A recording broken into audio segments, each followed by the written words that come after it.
The Holy Bible in Living Translation, the first book of the Bible, the book of Genesis, chapters 1 through 11, a story about God and the whole world. In the beginning, God created the heavens and the earth. The earth was formless and empty, and darkness covered the deep waters. And the Spirit of God was hovering over the surface of the waters. Then God said, "Let there be light." And there was light. And God saw that the light was good. Then he separated the light from the darkness. God called the light day, and the darkness night. And evening passed, and morning came, marking the first day. Then God said, "Let there be a space between the waters, to separate the waters of the heavens from the waters of the earth." And that is what happened. God made this space to separate the waters of the earth from the waters of the heavens. God called the space sky. And evening passed, and morning came, marking the second day. Then God said, "Let the waters beneath the sky flow together into one place, so dry ground may appear." And that is what happened.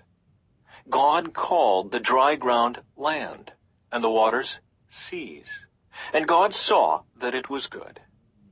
Then God said, "Let the land sprout with vegetation, every sort of seed-bearing plant, and trees that grow seed-bearing fruit. These seeds will then produce the kinds of plants and trees from which they came." And that is what happened. The land produced vegetation, all sorts of seed-bearing plants and trees with seed-bearing fruit. Their seeds produced plants and trees of the same kind, and God saw that it was good. And evening passed, and morning came, marking the third day. Then God said, "Let lights appear in the sky to separate the day from the night. Let them mark off the seasons, days, and years. Let these lights in the sky shine down on the earth." And that is what happened. God made two great lights, the larger one to govern the day, and the smaller one to govern the night.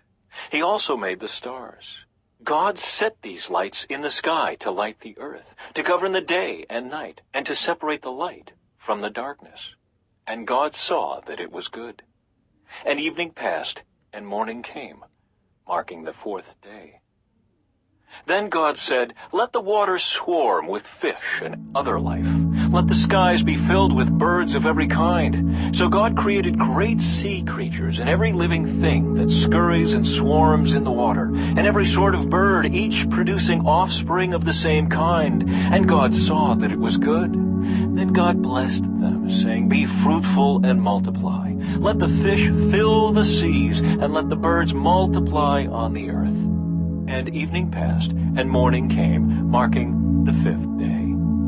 Then God said, "Let the earth produce every sort of animal, each producing offspring of the same kind, livestock, small animals that scurry along the ground, and wild animals." And that is what happened. God made all sorts of wild animals, livestock, and small animals, each able to produce offspring of the same kind.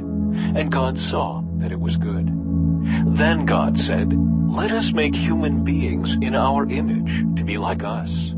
They will reign over the fish in the sea, the birds in the sky, the livestock, all the wild animals on the earth, and the small animals that scurry along the ground." So God created human beings in his own image. In the image of God he created them. Male and female he created them.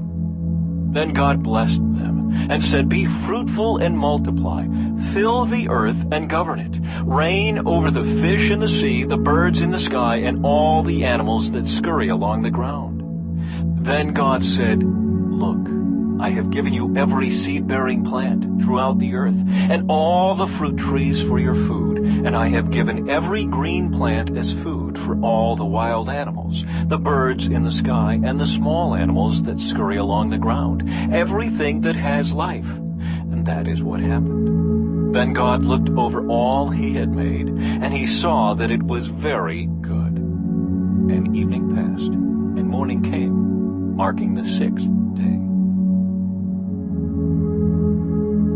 Chapter 2. So the creation of the heavens and the earth and everything in them was completed. On the seventh day, God had finished his work of creation. So he rested from all his work. And God blessed the seventh day and declared it holy, because it was the day when he rested from all his work of creation. This is the account of the creation of the heavens and the earth. The man and woman in Eden. When the Lord God made the earth and the heavens, neither wild plants nor grains were growing on the earth. For the Lord God had not yet sent rain to water the earth, and there were no people to cultivate the soil. Instead, springs came up from the ground and watered all the land. Then the Lord God formed the man from the dust of the ground. He breathed the breath of life into the man's nostrils, and the man became a living person. Then the Lord God planted a garden in Eden in the east, and there he placed the man he had made. The Lord God made all sorts of trees grow up from the ground, trees that were beautiful and that produced delicious fruit. In the middle of the garden he placed the tree of life and the tree of the knowledge of good and evil. A river flowed from the land of Eden, watering the garden and then dividing into 4 branches. The first branch, called the Pishon, flowed around the entire land of Havilah, where gold is found. The gold of that land is exceptionally pure. Aromatic resin and onyx stone are also found there. The second branch, called the Gihon, flowed around the entire land of Cush. The third branch, called the Tigris, flowed east of the land of Asher. The fourth branch is called the Euphrates. The Lord God placed the man in the Garden of Eden to tend and watch over it. But the Lord God warned him, "You may freely eat the fruit of every tree in the garden, except the tree of the knowledge of good and evil. If you eat its fruit, you are sure to die." Then the Lord God said, "It is not good for the man to be alone. I will make a helper who is just right for him." So the Lord God formed from the ground all the wild animals and all the birds of the sky. He brought them to the man to see what he would call them, and the man chose a name for each one. He gave names to all the livestock, all the birds of the sky, and all the wild animals. But still, there was no helper just right for him. So the Lord God caused the man to fall into a deep sleep. While the man slept, the Lord God took out one of the man's ribs and closed up the opening. Then the Lord God made a woman from the rib, and he brought her to the man. "At last," the man exclaimed, "this one is bone from my bone and flesh from my flesh. She will be called woman, because she was taken from man." This explains why a man leaves his father and mother and is joined to his wife, and the two are united into one. Now the man and his wife were both naked, but they felt no shame.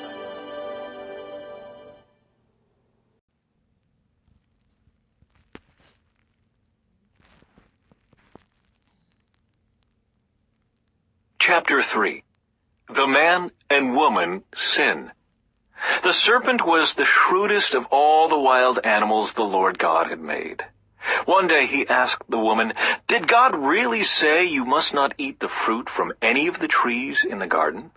"Of course we may eat fruit from the trees in the garden," the woman replied. "It's only the fruit from the tree in the middle of the garden that we are not allowed to eat.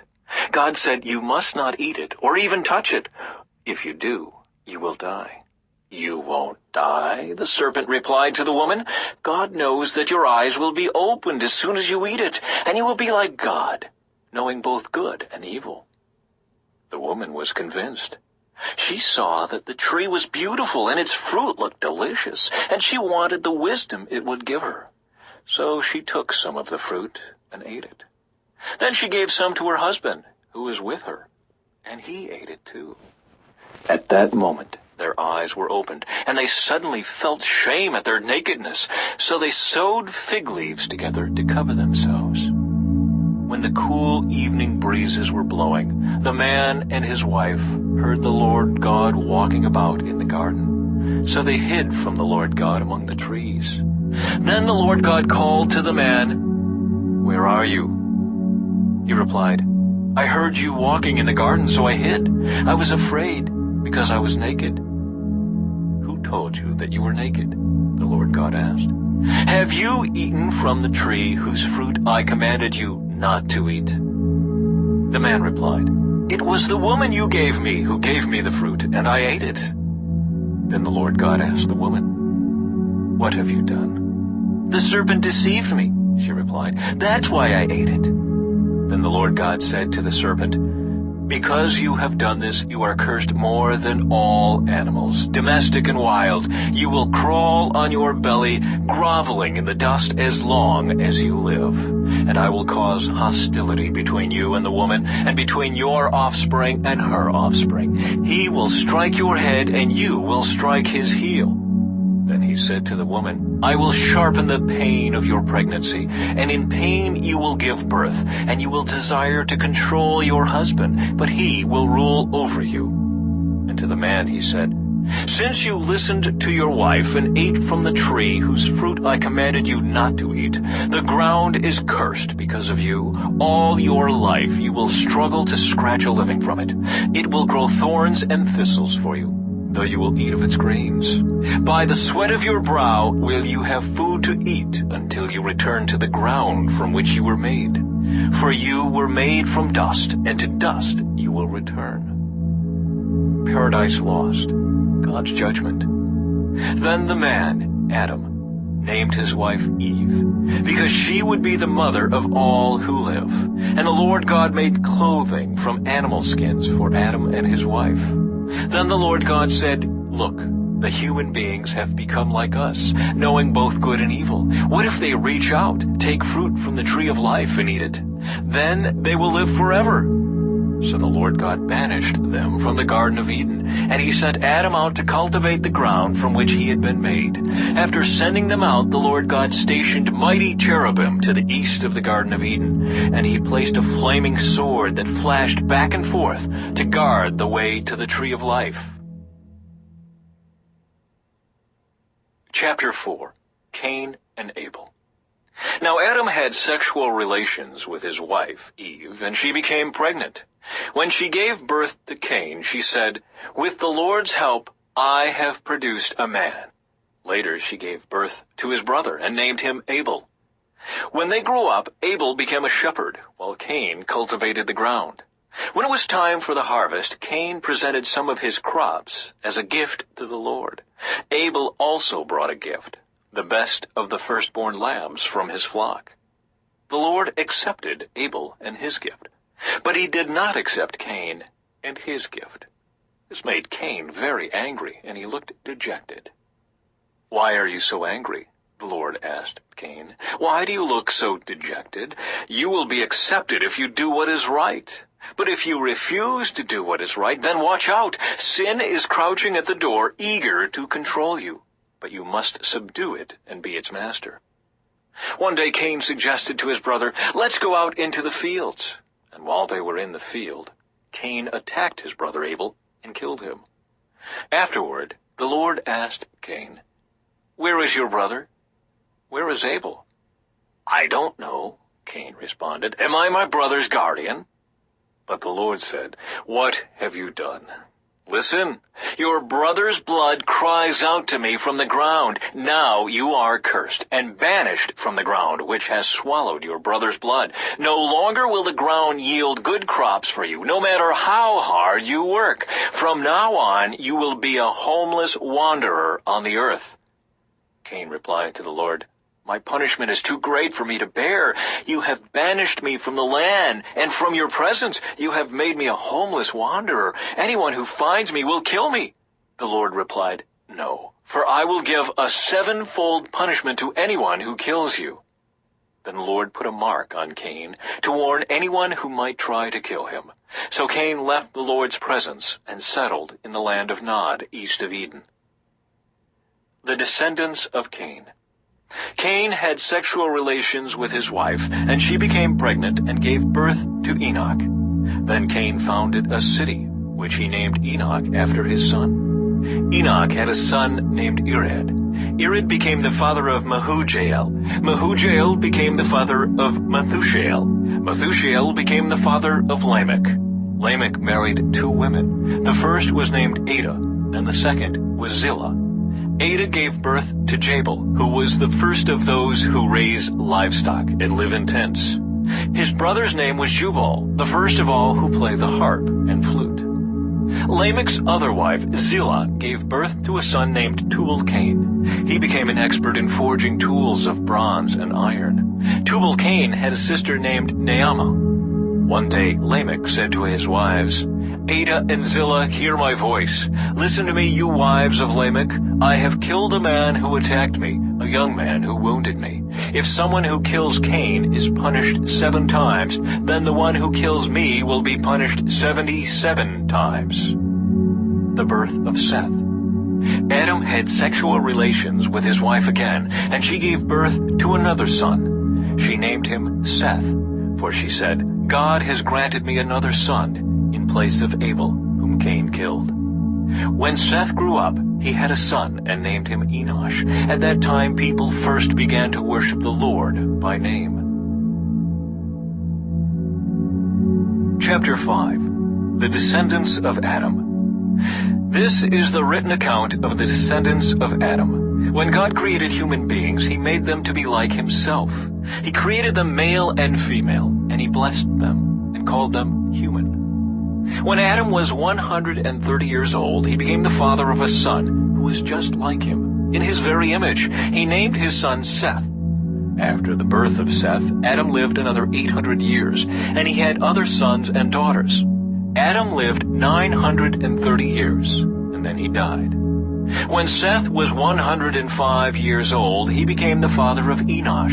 After the birth of Enoch, Seth lived another 807 years, and he had other sons and daughters. Seth lived 912 years, and then he died. When Enoch was 90 years old, he became the father of Kenen. After the birth of Kenen, Enoch lived another 815 years, and he had other sons and daughters. Enoch lived 905 years, and then he died. When Kenen was 70 years old, he became the father of Mythuesala. After the birth of Mythuesala, Kenen lived another 840 years, and he had other sons and daughters. Kenen lived 910 years, and then he died. When Mythuesala was 65 years old, he became the father of Jared. After the birth of Jared, Mythuesala lived another 830 years, and he had other sons and daughters. Mythuesala lived 895 years, and then he died. When Jared was 162 years old, he became the father of Enoch. After the birth of Enoch, Jared lived another 800 years, and he had other sons and daughters. Jared lived 962 years, and then he died. When Enoch was 65 years old, he became the father of Mythuesala. After the birth of Mythuesala, Enoch lived in close fellowship with God for another 300 years, and he had other sons and daughters. Enoch lived 365 years, walking in close fellowship with God. Then one day, he disappeared, because God took him. When Mythuesala was 187 years old, he became the father of Lamech. After the birth of Lamech, Mythuesala lived another 782 years, and he had other sons and daughters. Mythuesala lived 969 years, and then he died. When Lamech was 182 years old, he became the father of a son. Lamech named his son Noah, for he said, "May he bring us relief from our work and the painful labor of farming this ground that the Lord has cursed." After the birth of Noah, Lamech lived another 595 years, and he had other sons and daughters. Lamech lived 777 years, and then he died. By the time Noah was 500 years old, he was the father of Shem, Ham, and Japeth. Chapter 6. A World Gone Wrong. Then the people began to multiply on the earth, and daughters were born to them. The sons of God saw the beautiful women and took any they wanted as their wives.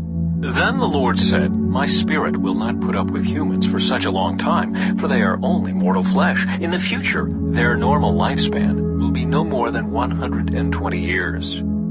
In those days, and for some time after, giant Nephilites lived on the earth. For whenever the sons of God had intercourse with women, they gave birth to children who became the heroes and famous warriors of ancient times. The Lord observed the extent of human wickedness on the earth, and he saw that everything they thought or imagined was consistently and totally evil. So the Lord was sorry he had ever made them and put them on the earth. It broke his heart. And the Lord said, I will wipe this human race I have created from the face of the earth. Yes, and I will destroy every living thing, all the people, the large animals, the small animals that scurry along the ground, and even the birds of the sky. I am sorry I ever made them. But Noah found favor with the Lord. The story of Noah. This is the account of Noah and his family. Noah was a righteous man, the only blameless person living on earth at the time, and he walked in close fellowship with God. Noah was the father of 3 sons, Shem, Ham, and Japeth. Now God saw that the earth had become corrupt and was filled with violence. God observed all this corruption in the world, for everyone on earth was corrupt. So God said to Noah, I have decided to destroy all living creatures, for they have filled the earth with violence. Yes, I will wipe them all out along with the earth. Build a large boat from cypress wood and waterproof it with tar, inside and out. Then construct decks and stalls throughout its interior.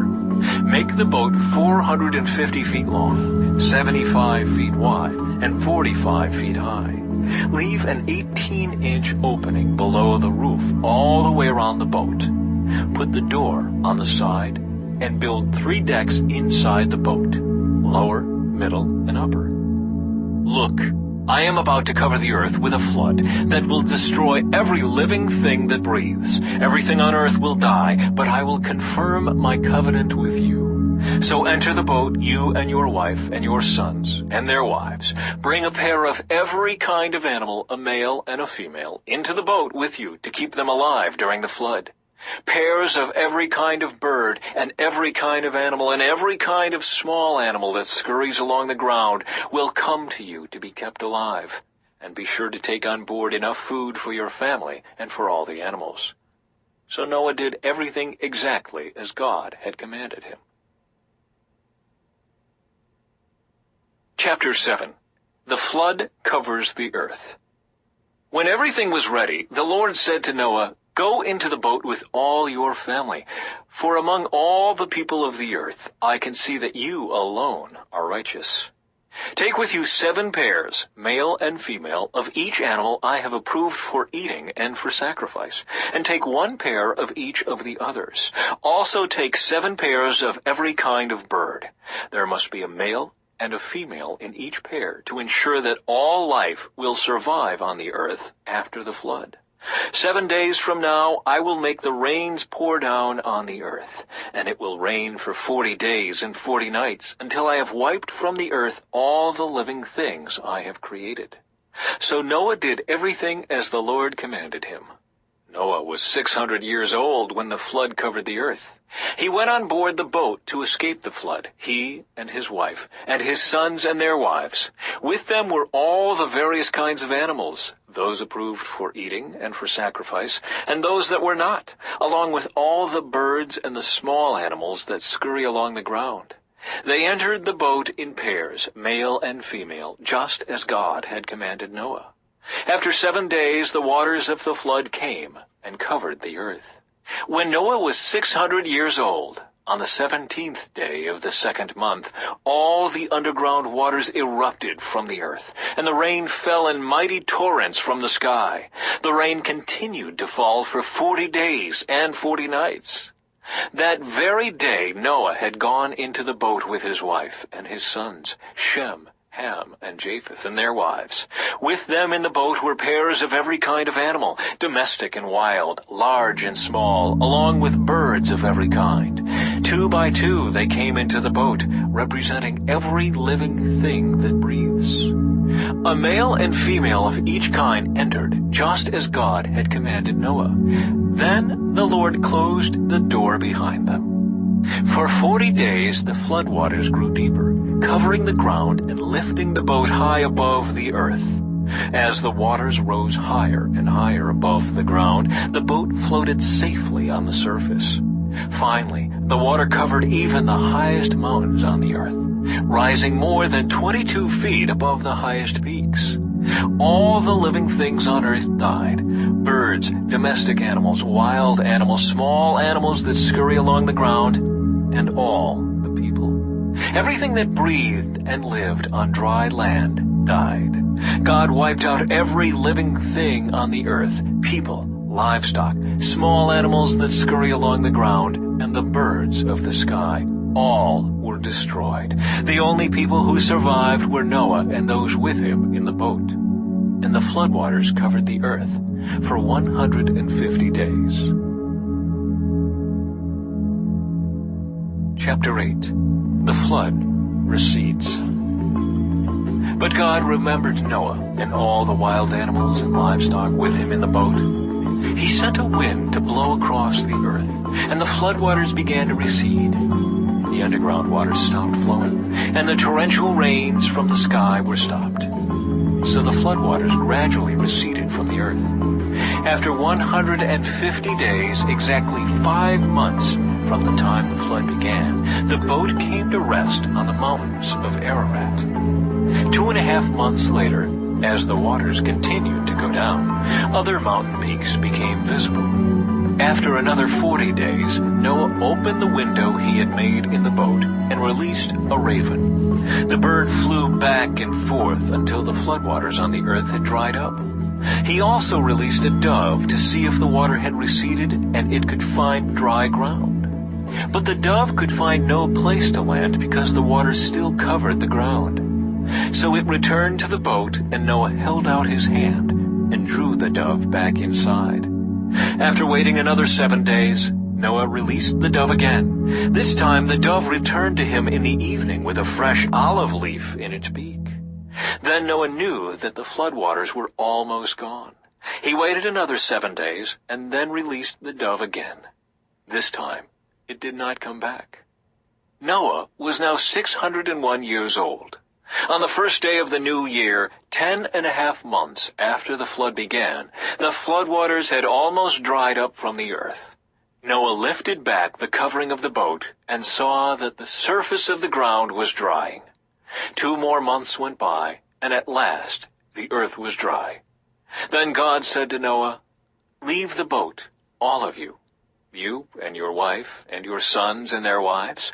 Release all the animals, the birds, the livestock, and the small animals that scurry along the ground, so they can be fruitful and multiply throughout the earth." So Noah, his wife, and his sons and their wives left the boat, and all of the large and small animals and birds came out of the boat, pair by pair. Then Noah built an altar to the Lord, and there he sacrificed as burnt offerings the animals and birds that had been approved for that purpose. And the Lord was pleased with the aroma of the sacrifice and said to himself, "I will never again curse the ground because of the human race, even though everything they think or imagine is bent toward evil from childhood.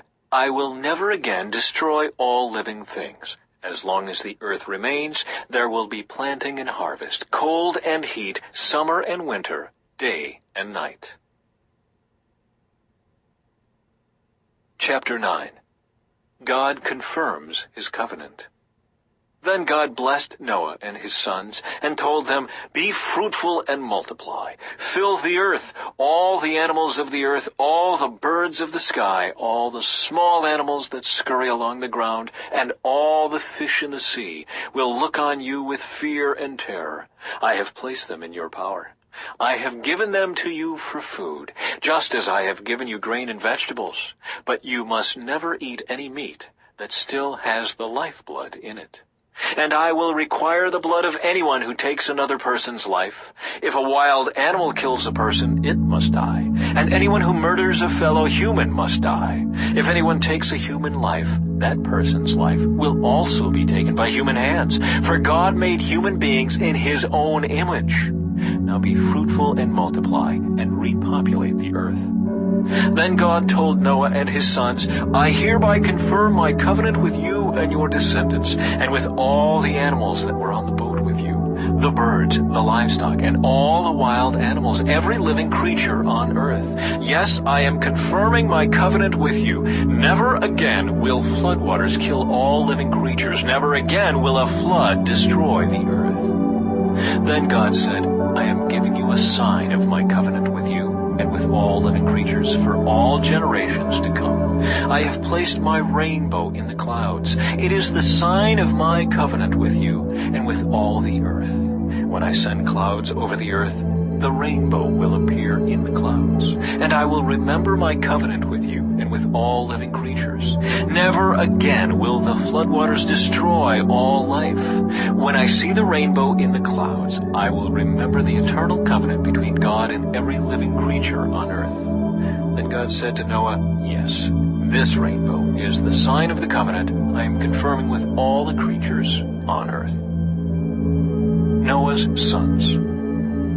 The sons of Noah who came out of the boat with their father were Shem, Ham, and Japheth. Ham is the father of Kenen. From these three sons of Noah came all the people who now populate the earth. After the flood, Noah began to cultivate the ground, and he planted a vineyard. One day he drank some wine he had made, and he became drunk and lay naked inside his tent. Ham, the father of Kenen, saw that his father was naked and went outside and told his brothers. Then Shem and Japheth took a robe, held it over their shoulders, and backed into the tent to cover their father. As they did this, they looked the other way so they would not see him naked. When Noah woke up from his stupor, he learned what Ham, his youngest son, had done. Then he cursed Kenen, the son of Ham. May Kenen be cursed, may he be the lowest of servants to his relatives. Then Noah said, May the Lord, the God of Shem, be blessed, and may Kenen be his servant. May God expand the territory of Japheth. May Japheth share the prosperity of Shem, and may Kenen be his servant. Noah lived another 350 years after the great flood. He lived 950 years, and then he died. Chapter 10. This is the account of the families of Shem, Ham, and Japheth, the three sons of Noah. Many children were born to them after the great flood. Descendants of Japheth. The descendants of Japheth were Gomer, Magog, Madai, Javan, Tubal, Meshech, and Tiras. The descendants of Gomer were Ashkenaz, Rippeth, and Togarmah. The descendants of Javan were Elisha, Tarshish, Kittim, and Rodanim. Their descendants became the seafaring peoples that spread out to various lands, each identified by its own language, clan, and national identity. Descendants of Ham. The descendants of Ham were Cush, Mizraim, Put, and Canaan. The descendants of Cush were Seba, Havilah, Sabta, Raimah, and Sabteka. The descendants of Raimah were Sheba and Dedan. Cush was also the ancestor of Nimrod, who was the first heroic warrior on earth. Since he was the greatest hunter in the world, his name became proverbial. People would say, This man is like Nimrod, the greatest hunter in the world. He built his kingdom in the land of Babylonia, with the cities of Babylon, Erech, Akkad, and Calneh. From there he expanded his territory to Assyria, building the cities of Nineveh, Rehoboth-ir, Calah, and Rezin, the great city located between Nineveh and Calah. Mizraim was the ancestor of the Ludites, Anamites, Lehabites, Naphtalites, Pathrusites, Casluhites, and the Caphtorites, from whom the Philistines came. Canaan's oldest son was Sidon, the ancestor of the Sidonians.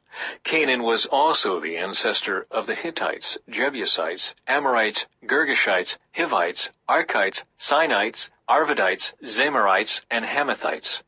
The Canaanite clans eventually spread out, and the territory of Canaan extended from Sidon in the north to Gerar and Gaza in the south, and east as far as Sodom, Gomorrah, Admah, and Zeboim near Lasha.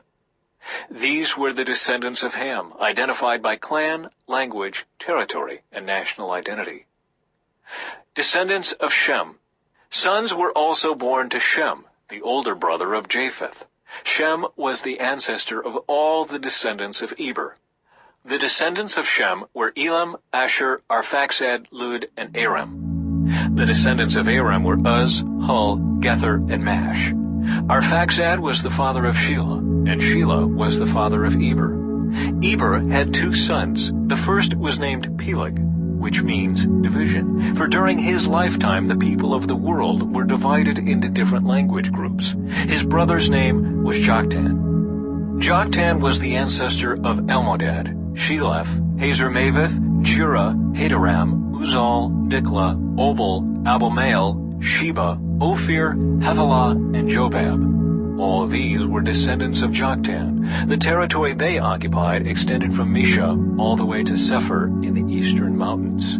These were the descendants of Shem, identified by clan, language, territory, and national identity. Conclusion. These are the clans that descended from Noah's sons, arranged by nation according to their lines of descent.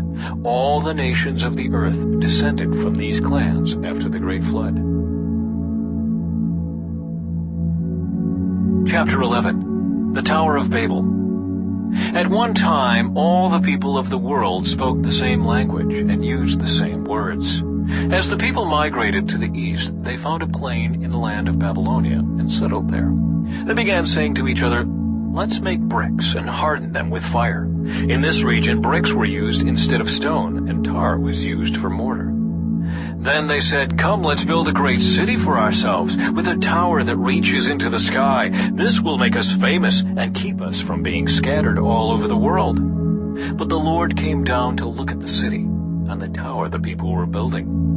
"Look," he said, "the people are united, and they all speak the same language. After this, nothing they set out to do will be impossible for them. Come, let's go down and confuse the people with different languages. Then they won't be able to understand each other." In that way, the Lord scattered them all over the world, and they stopped building the city.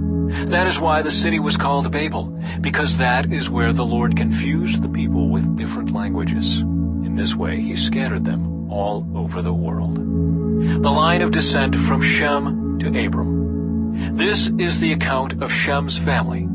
2 years after the great flood, when Shem was 100 years old, he became the father of Arphaxad. After the birth of Arphaxad, Shem lived another 500 years and had other sons and daughters. When Arphaxad was 35 years old, he became the father of Shelah. After the birth of Shelah, Arphaxad lived another 403 years and had other sons and daughters. When Shelah was 30 years old, he became the father of Eber. After the birth of Eber, Shelah lived another 403 years and had other sons and daughters. When Eber was 34 years old, he became the father of Peleg. After the birth of Peleg, Eber lived another 430 years and had other sons and daughters. When Peleg was 30 years old, he became the father of Reu. After the birth of Reu, Peleg lived another 209 years and had other sons and daughters. When Reu was 32 years old, he became the father of Serug. After the birth of Serug, Reu lived another 207 years and had other sons and daughters. When Serug was 30 years old, he became the father of Nahor. After the birth of Nahor, Serug lived another 200 years and had other sons and daughters. When Nahor was 29 years old, he became the father of Terah. After the birth of Terah, Nahor lived another 119 years and had other sons and daughters. When Terah was 70 years old, he had become the father of Abram, Nahor, and Haran. The family of Terah. This is the account of Terah's family. Terah was the father of Abram, Nahor, and Haran was the father of Lot. But Haran died in Ur of the Chaldeans, the land of his birth, while his father Terah was still living. Meanwhile, Abram and Nahor both married. The name of Abram's wife was Sarai, and the name of Nahor's wife was Milcah. Milcah and her sister Iscah were daughters of Nahor's brother Haran, but Sarai was unable to become pregnant and had no children. One day Terah took his son Abram, his daughter-in-law Sarai, his son Abram's wife, and his grandson Lot, his son Haran's child, and moved away from Ur of the Chaldeans. He was headed for the land of Canaan, but they stopped at Haran and settled there. Terah lived for 205 years and died while still in Haran.